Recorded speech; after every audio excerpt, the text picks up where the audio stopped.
네, 시작하겠습니다.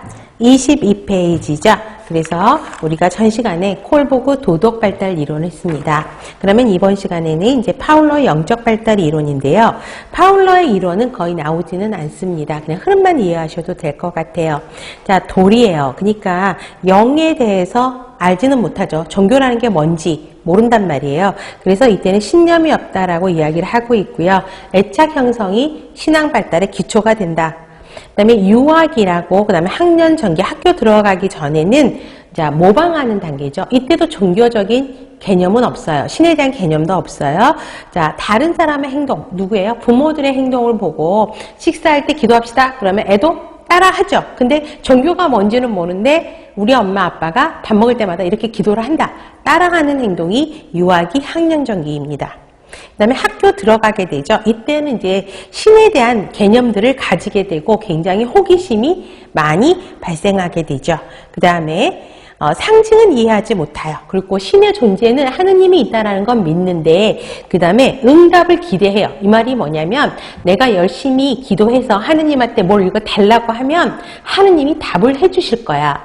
근데 해주시나요? 해주실 수도 있지만 애기들 생각에 답을 안 해주면 거기서 또 실망을 하게 되죠. 그래서 보시면 되겠고 중요한 건 질병이나 손상이 있다라고 하면 아프면 하늘이 나한테 벌을 내린 거다. 내가 잘못한 것에 대한 벌로 아프다라고 생각하는 개념이 이 단계입니다.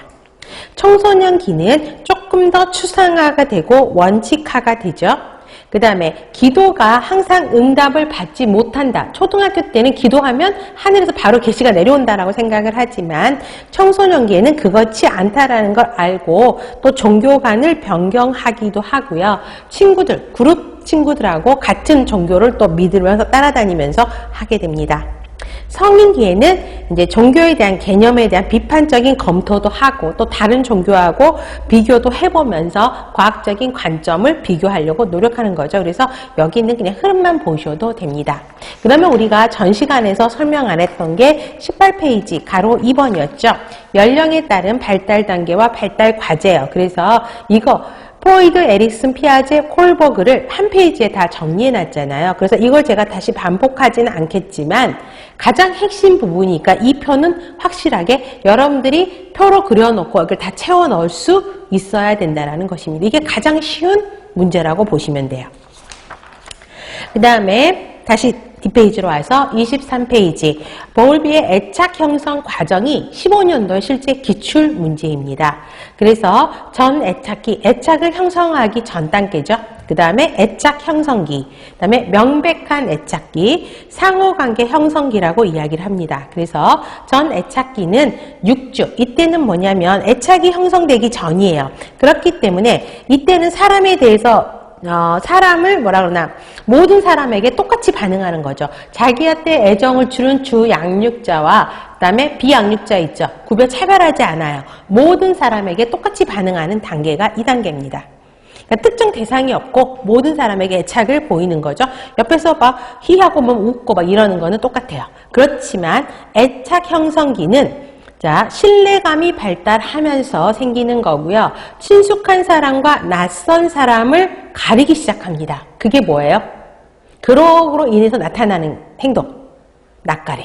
낯을 가리는 거죠. 그래서 자, 자기와 신뢰 관계가 있는 사람은 굉장히 좋아하고 그 사람한테 가려하지만 갑자기 낯선 사람이 앞에서 아무리 웃어도 도망가죠. 그죠? 싫어하고 울죠. 이게 이 애착 형성기 단계입니다. 그래서 여기서 가장 중요한 단어는 낯가림이죠. 그 다음에 또 자신의 행동이 다른 사람에게 어떤 행동을 미친다, 영향을 미칠 수 있다는 것을 얘가 은근히 깨닫기 시작합니다. 그래서 6주에서 8개월. 그래서 낯가림이 시작하는 시기를 꼭 외워야 돼요. 6개월부터 시작한다라는 것이죠. 기억해야 돼요. 그래서 엄마랑 타인을 구별한다라는 거죠. 그래서 엄마를 향해서는 소셜 스마일이라고 하는 사회적 미소를 보이게 되고 다른 사람을 보이면 싫어하는, 안 가려고 하는 걸 보이게 됩니다. 그 다음에 8개월 넘어서부터는 명백한 애착기. 애착이 형성된 사람한테는 자꾸 그 사람한테만 가려고 하는 단계죠. 근데 보세요. 자, 12개월부터는 분리불안이 더 나타난다라는 거죠.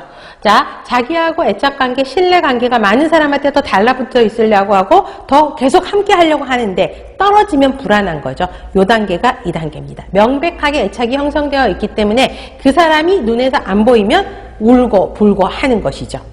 그 다음에 18개월부터는 상호관계 형성기라고 합니다. 자, 분리불안이 대상연속소의 개념이 획득했다는 증거예요. 자, 쉽게 말하면 대상연속성의 개념이 아까 뭐였었죠? 어떤 사물이 물체가 있는데 눈앞에서 사라져도 그 물건은 있다 없다. 존재한다는 걸 알고 있는 거죠. 그래서 그 사람이 엄마예요. 엄마가 내 눈앞에서 사라져도 그 엄마는 있는 거야. 그런데 엄마가 눈에 안 보여. 그러니까 불안감이 발생하는 거죠. 엄마를 찾기 시작하는 거죠. 이게 분리불안이죠. 그래서 분리불안 증세를 보이는 게 대상연속성의 개념이 확립되었다라고 생각을 하고요. 2세 말 되면 2살 넘어가면 애착을 형성한 사람들의 행동을 예측할 수가 있어서 이때부터는 서서히 감소하기 한다는 것입니다. 자, 그래서 보시면 돼요. 그래서 이 단계가 시험 문제 나왔었고요. 단계가 기입형 문제로 나왔었고, 그 다음에 하나는 특징을 써라고 나왔었거든요. 그 단계의 특징을 써라. 그래서 이 부분이